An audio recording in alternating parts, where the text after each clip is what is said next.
Revista ES Brasil Retrospectiva. Entrevista o governador do Espírito Santo, Renato Casagrande. Governador, vamos começar avaliando como é que foi 2025. Como é que o governador do Espírito Santo avalia este ano de 2025? Bem, obrigado por estar aqui conosco e pela revista também estar aqui conosco, fazendo essa retrospectiva mais uma vez. E a gente chega ao final do ano, começa a fazer as análises, né, de como foi o ano, seja no governo, seja na família, seja na empresa, seja na comunidade. Então a gente começa a fazer essas retrospectivas e eu, naturalmente, chego ao final do ano, como o ano desse de 2025, tenho muito que agradecer a Deus, primeiro pela saúde, pela disposição para a gente poder realizar o trabalho, e agradecer a Deus também e a minha equipe, a população capixaba, pelo resultado do governo, né? A gente chega ao final do ano com um governo equilibrado, organizado, com mais um investimento recorde na área de infraestrutura, chegando aí perto de 4 bilhões e 500 milhões de reais de investimento em infraestrutura. Num ano, a gente somar, se você somar 2019 até 2025, a gente vai chegar aí mais de 20 bilhões de reais de investimento em infraestrutura. Então, são números impressionantes, né, que têm feito a mudança para a população capixaba. E a gente chega ao final do ano com o estado respeitado. Esse Espírito Santo hoje ganhou respeito no Brasil todo e nós capixaba muito orgulhosos, né, daquilo que a gente está fazendo. Mas a gente chega também ao final do ano como o estado mais transparente do Brasil, continuamos sendo o estado com melhor gestão fiscal do Brasil, a gente, né, com resultados importantes em todas as áreas, com a educação do ensino médio, primeiro colocado do Brasil, né, com redução da pobreza, da extrema pobreza, com um governo equilibrado, assim, com capacidade de a gente continuar fazendo investimento, com a base que a gente tem hoje, a certeza de que a gente vai continuar nesta caminhada no ano que vem. Então, eu feliz e grato a Deus, grato à população capixaba, né, aos parceiros que a gente tem, boas relações que a gente conseguiu manter nesse estado. A gente vê uma brigalhada danada aí pelo Brasil afora, pelo mundo afora, e a gente consegue aqui meio que isolar o Espírito Santo assim, num ambiente de muito diálogo, de muita conversa, de muita harmonia entre as instituições públicas, das instituições públicas com as instituições da sociedade. Então isso tudo é motivo para a gente ficar muito feliz nessa análise que a gente está fazendo agora neste final de ano e fazendo aqui com essa conversa com vocês hoje. O senhor destacou infraestrutura. A gente teve um governo, né, passado, o governo Camata, que foi um governo muito conhecido por fazer estradas, pavimentar estradas pelo estado. A administração Casagrande também vai ter essa marca? Olha, eu acho que nós temos algumas marcas, acho que os governos precisam de ter marcas, né? E não é uma marca única, tá certo? O Camata, de fato, na época do governador, ele fez muitas ligações entre os municípios, tá certo? Assim, mas o estado não tinha a potência, não era uma potência como é hoje. Então a gente consegue fazer muitas obras hoje em todas as áreas.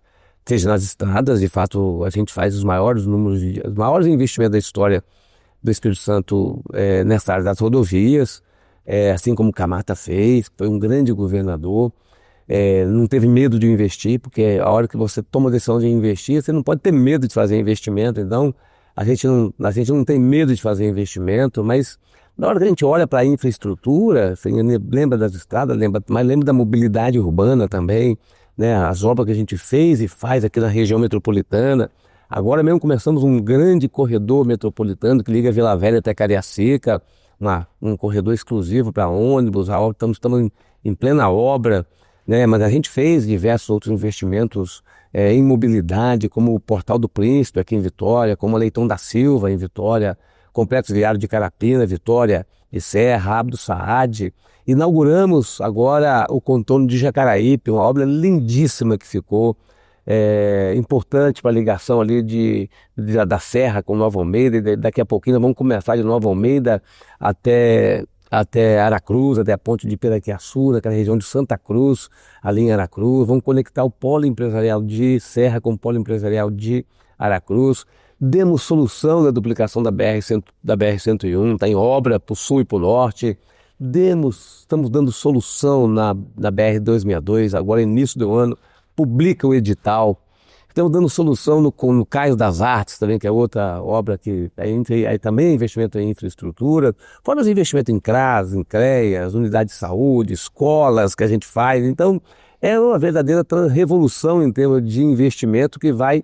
E quando a gente fala em investimento, às vezes a pessoa logo pensa em rodovia. Rodovia é ótimo, a gente está fazendo muitas. Pensa em mobilidade, mas tem que pensar nos hospitais que a gente está fazendo, nas unidades de saúde que a gente está fazendo, nas escolas que a gente está melhorando, né? No centro de referência da assistência social, no centro de referência especializado da assistência social, que são os CREAS. Então, tudo isso só é possível fazer com o Estado organizado e com decisão política de fazer esses investimentos.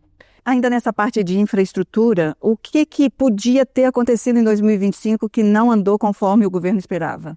Eu não sei exatamente uma obra ou um investimento que não tenha andado assim do jeito que a gente gostaria.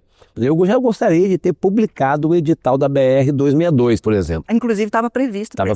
Mas aí, como é uma obra que o DENIT está fazendo, que vai começar a obra com recurso nosso do governo do estado, por exemplo, é uma obra que eu já gostaria de ter publicado o edital. Nós vamos publicar agora, não é culpa de ninguém, nem falha de ninguém, é o processo mesmo, que é uma obra muito complexa. Mas se é um gosto que você está me perguntando, eu gostaria de ter publicado... E as ferrovias? O edital. Eu gostaria muito de ter já resolvido a questão das ferrovias. Está em vias a gente solucionar, mas ainda não solucionamos. Então, assim, também é um assunto que a gente acompanha e articula com o governo federal. Então, mas no mais, assim, fora o prazo, que às vezes não é o prazo que a gente gostaria que fosse, mas nós não temos muito o que reclamar, porque antes de eu chegar ao governo em 2019, o Estado fazia um investimento em 4 anos de 2,5 bilhões a cada 4 anos. Nós fizemos vamos fazer nesses 8 anos, que até o final do ano que vem, até o final de 2026, que é o meu governo, nós vamos fazer 25 bilhões em 8 anos. São 12,5 bilhões a cada 4 anos, quando comparado com 2,5 bilhões, né, do governo anterior. Então, a gente de fato tem que continuar com esse Estado, com essa decisão política, nesse rumo, nesse ritmo. É isso que a gente tem que fazer. A pauta de transição energética também esteve em voga este ano de 2025, com a realização da COP30 no Brasil. E o Espírito Santo deu passos importantes nessa direção. Muito importantes. Nós fizemos aqui... primeiro assim, a gente tem um fundo soberano. Nenhum outro estado tem um fundo soberano. Nós temos um fundo soberano e a gente montou um fundo de descarbonização, que é um fundo para poder incentivar a transição energética. A gente agilizar a transição energética. O Estado aportou 500 milhões de reais, a empresa vencedora para fazer a gestão do fundo aportou 400 milhões de reais, então um fundo que começou com 900 milhões de reais e que poderá receber outros cotistas, né, para poder a gente financiar empresas para a transição energética. E é bom a gente também destacar que o Fundo Soberano é uma ação que nós fizemos para poder garantir o futuro dos capixabas. Porque eu poderia estar usando esse dinheiro que eu estou usando no Fundo Soberano para fazer obra, para contratar serviços, tá certo? Mas eu tomei a decisão de reservar uma parte como poupança intergeracional, que é uma poupança para o futuro, e outra parte a gente investir nesse tipo de atividade, seja inovação, transição energética, política e ESG, fizemos isso. A outra coisa é que nós também temos um programa de incentivo à geração de energia renovável. Através da Secretaria de Desenvolvimento Econômico, nós temos a redução de ICMS para quem gera energia, porque gera até 5 megawatts de energia renovável. Nós trocamos todo o combustível do governo do estado de energia, de combustível gasolina para álcool, para etanol, também importante.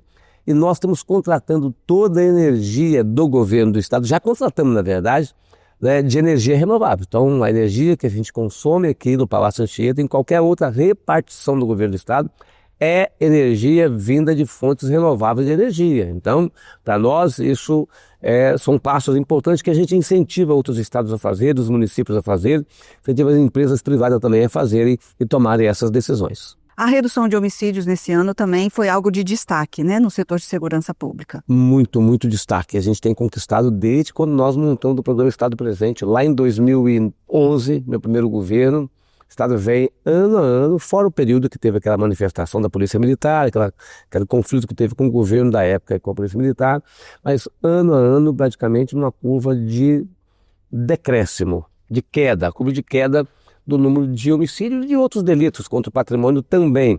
Você veja que eu sempre relembro esses dados, porque são dados importantes que a gente tem que registrar, não comemorar, mas registrar, porque a gente tem gente que perde a vida ainda no mundo do crime. Mas nós saímos de 2.000 homicídios em 2009, né? Vamos fechar esse ano de 2025 com 800 homicídios, um pouquinho mais, um pouquinho menos, mas 800 homicídios. Então, mostra como a gente conseguiu avançar nesse tempo, de 2011 até agora 2025, mesmo tendo uma crise da segurança pública em 2017. Então, porque houve uma descontinuidade do serviço. Então, a gente conseguiu e conquistou vitórias importantíssimas. Veja quantas pessoas a gente consegue salvar, né, que poderiam estar perdendo a vida no mundo do crime. O programa Estado Presente, o investimento em tecnologia que a gente faz, o investimento em infraestrutura, na valorização dos profissionais da segurança pública, né, no armamento, nas viaturas, tudo isso criou um ambiente de diálogo, de harmonia entre as forças de segurança, o trabalho que a gente faz junto com o Poder Judiciário, Ministério Público, Defensoria, com os municípios, tá certo? Isso tem dado resultado extraordinário. E o estado que era um dos estados mais violentos do Brasil, o estado ele está indo para figurar entre os estados mais seguros do Brasil. Governador, nós falamos de uma marca do senhor na parte de infraestrutura, mas também equilíbrio fiscal é uma marca do governo Casagrande, essa nota a mais persistindo aí. É marca e é marca boa porque nós fazemos uma boa gestão fiscal para fazer tudo isso que a gente está fazendo na infraestrutura e nas outras áreas, na educação, né? É outra marca nossa. Nós chegamos agora a ter 230, vamos ter agora em 2026, 232 escolas com educação em tempo integral, né? 60% da nossa escola, mais de 40% dos alunos estudando em escolas com educação em tempo integral. Então, a gente faz uma boa gestão fiscal para poder ter recurso, para poder ofertar oportunidade para os capixabas. E você ter, por exemplo, nós colocamos SAMU 192 em todos os municípios do estado do Espírito Santo, Kikina. Não tem nenhum estado que tenha SAMU 192 em todos os municípios do estado do Espírito Santo. Então, assim, nós temos, né, SAMU 192, isso salva vidas, isso é importantíssimo. A gente tem teleconsultas em todos os municípios do estado do Espírito Santo. Então, veja como é bom a gente poder se organizar, mas a organização é meio para a gente poder chegar à finalidade nossa, que é ofertar qualidade de vida aos capixabas. Nós estamos aportando para a Caixa Econômica Federal, uma parceria entre Nossa Casa, que é o nosso programa de habitação, e Minha Casa Minha Vida, que é o programa do governo federal. Nós estamos aportando em 4 anos 200 milhões de reais para financiar casas. Nós estamos ajudando a financiar uma pessoa que tem uma renda até 3 salários mínimos, que quer financiar uma casa, às vezes não consegue dar entrada. O governo dá um dinheiro, 20 mil reais, para a pessoa dar a entrada. E isso está financiando 10 mil casas no estado do Espírito Santo. Então, é um resultado que me deixa muito orgulhoso daquilo que a gente está fazendo com essa organização que a gente tem das finanças do estado. O senhor acredita que esses 3 eixos, desenvolvimento econômico, infraestrutura e sustentabilidade, estão garantidos no estado no médio e longo prazo? Olha, sustentabilidade, desenvolvimento econômico e infraestrutura. Eu acho que assim, nós desenterramos cabeças de burros nesse estado, né? A BR-101, a BR-262 caiu das artes, e diversas outras obras estavam agarradas aí, a gente resolveu, estamos resolvendo elas. Então, se a gente mantiver este caminho, né, que nós estamos seguindo, infraestrutura se não resolve lá nunca, sempre uma obra inacabada, mas nós vamos sempre estando um passo à frente para a gente poder dar ao Estado competitividade. Desenvolvimento econômico está muito relacionado à infraestrutura, está muito relacionado ao turismo, né? Nós vamos ter uma nova reforma tributária, né? Um novo sistema tributário brasileiro a partir de 2033, então assim, ter boa logística que depende de infraestrutura, depende de formação profissional, e depende dos portos que a gente está conseguindo resolver, a questão portuária, ferroviária, rodoviária. Então tem a ver com isso e tem a ver com o turismo, que é bom que a gente possa atrair pessoas para cá. Então o desenvolvimento econômico está relacionado a isso. E sustentabilidade também é um trabalho diário. A gente hoje tem um controle muito grande do desmatamento. Estamos recuperando cobertura florestal no estado do Espírito Santo, especialmente com um programa que a gente tem, que vem do Código Florestal de 2012, aprovado no Congresso Nacional, que é a obrigação que os produtores têm de ter o plano, de ter o cadastro ambiental rural, de apresentar um plano de recuperação das áreas de preservação permanente, da área de reserva legal. Então tudo isso está andando bem. A gente tem hoje 22% do território capixaba com cobertura florestal. A gente quer chegar aí a 30% nos próximos anos. Governador, a gente percebe uma descentralização dos investimentos cada vez maior, né? Saindo um pouco da região metropolitana, haja vista agora a região norte, ali com o litoral norte, Aracruz, Linhares, e o sul também. Como é que o governo trabalha essa descentralização dos investimentos? Olha, nós trabalhamos no incentivo. A gente incentiva tributariamente falando, né? Quem vai para o interior tem incentivo tem uma redução do pagamento de tributo maior, né, do que quem fica na região metropolitana, mas também na região metropolitana a pessoa recebe um incentivo. A gente tem o Parque Log, por exemplo, ali de Aracruz, que envolve 10 municípios daquela região, porque ali está na região da Sudene, ali tem porto, ali tem aeroporto, ali tem ferrovia, nós estamos investindo muito em rodovia naquela região.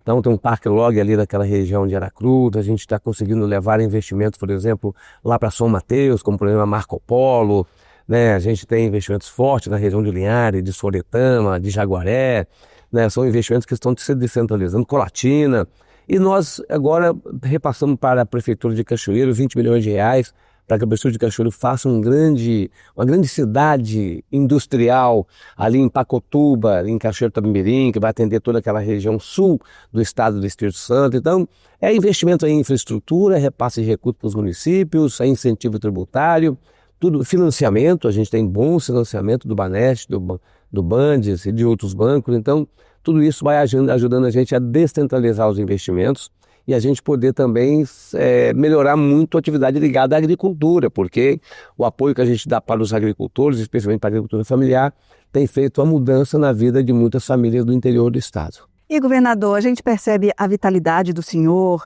a alegria. Qual é a fórmula aí do casal manter o equilíbrio e a energia? Acho que é gostar do que faz, primeiro, né? Eu gosto muito de governar o estado, eu gosto muito da vida pública. Acordo sempre querendo fazer alguma coisa, animado porque vai começar a trabalhar. Então, quando você faz aquilo que você gosta, você não encara o trabalho como uma obrigação. É uma obrigação, mas é uma obrigação que você gosta de fazer, né? Então, gostar do que a gente faz é muito importante e ter sensibilidade com o trabalho. O trabalho público exige muita sensibilidade. E é lógico, né? A gente tem que cuidar da saúde também. Então, faço minha atividade física, como minhas barrinhas, né? Porque também, se não comer uma barrinha de cereal, também não tem tanta energia. Mas eu faço atividade física e procuro levar uma vida com mais equilíbrio para poder ter energia e ter garra para tocar a vida para frente. E 2026 é um ano de eleição, né? Das eleições majoritárias. Talvez a gente não faça aqui a entrevista com o senhor da retrospectiva de 2023. Vamos ver.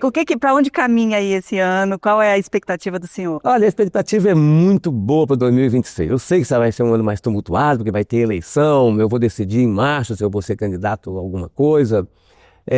Mas eu tenho certeza que o estado não perderá seu rumo, né? A gente conquistou muitas vitórias nesse estado para a gente poder errar a mão, tá certo? Então eu tenho certeza que a população capixaba vai manter governando esse estado, debatendo política com muita responsabilidade. Veja que a gente fugiu em 2022 de uma polarização política doentia, né? Uma parte das pessoas olharam muito mais o debate nacional, essas brigas nacionais, e se envolveram nas brigas nacionais e olharam menos o resultado do estado do Espírito Santo, mas a gente conseguiu sair disso, fomos vitoriosos e apresentamos um resultado de novo extraordinário nesse segundo governo seguido meu. Eu tenho certeza que 2026 vai ser uma eleição menos polarizada, né? E o capixaba vai olhar mais os resultados nossos para poder tomar a decisão. Os nossos resultados são muito volumosos e muito grandes. E eu tenho, então, a certeza de que a gente vai ter um 2026 muito bom, naturalmente, para o Estado do Espírito Santo. Para o Estado do Espírito Santo estar bem, o governo tem que estar bem, com boas parcerias com os governos municipais, com o governo federal. É isso que eu espero de 2026. Governador, a gente está caminhando aqui para o encerramento da entrevista. Agradeço a oportunidade de estar conversando com o senhor. E qual mensagem o senhor quer deixar para o capixaba de esperança para 2026? Olha, eu quero deixar uma mensagem de otimismo. Vocês estão vendo que eu estou otimista, eu estou muito feliz com o Estado do Espírito Santo. Primeiro, assim, todos nós temos que pedir proteção a Deus, porque a gente faz os nossos planos, mas quem sabe de tudo é Deus. Eu me lembro que em 2019 eu estava cheio de planos que estava retornando ao governo. Passei um ano de 2019 muito difícil, debatendo com as entidades de segurança pública, porque estava vindo de 2017, tinha aquele fantasma de que podia ter alguma manifestação de novo. E a gente fechou, então, 2019, tudo acertado com as forças de segurança. Mas, assim, agora eu tenho 3 anos para governar sem problema nenhum, aí veio a pandemia. Então, assim, eu tive que adaptar todo o governo para poder enfrentar 2 anos de pandemia. Então, assim, a gente faz os planos, mas quem sabe é Deus. Então, pedir a Deus que nos dê energia e proteção para todos nós, capixabas, né?